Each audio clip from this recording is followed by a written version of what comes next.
Hello, everyone. Professor Krizluk here. So, breaking news: we see Washington Post is reporting, other publications are reporting that Graham Platner has ended his campaign for the U.S. Senate in Maine. So we know Graham Platner had won the primary on the Democratic Party side after some pretty credible allegations came out in Politico about sexual assault of a former girlfriend. Platner is facing a ton of pressure to drop out. He lost his endorsement from backers like Bernie Sanders.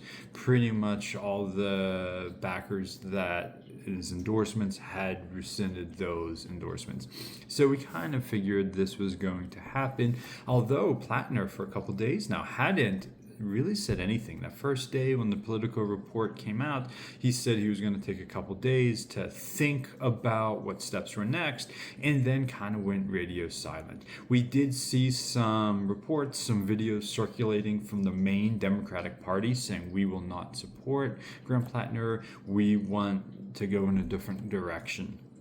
And so now that Platner has dropped out, the Democrats in Maine will have until July 27th to choose a replacement candidate. So here's where it's going to get kind of interesting. What happens next? We've seen some names thrown out there, some who are maybe a little bit more progressive or more on the liberal side of the Democratic Party, like Graham Platner, maybe some moderates. So it's going to be interesting over the next couple weeks to see how the Maine Democratic Party handles this.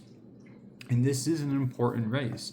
If Democrats hope to control the Senate, they really need to win Maine.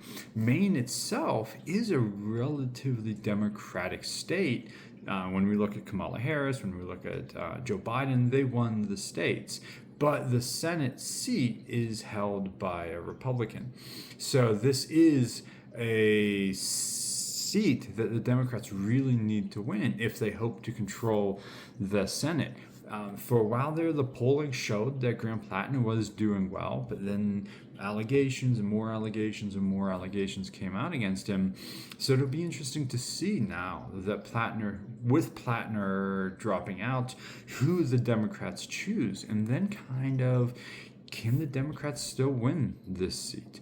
Can whoever comes next garner that same support, or will the Maine Democrats maybe stay home? Maybe they feel disenfranchised, or maybe they just feel put off by the Democratic Party and they don't vote. It'll be interesting to see over the next couple weeks.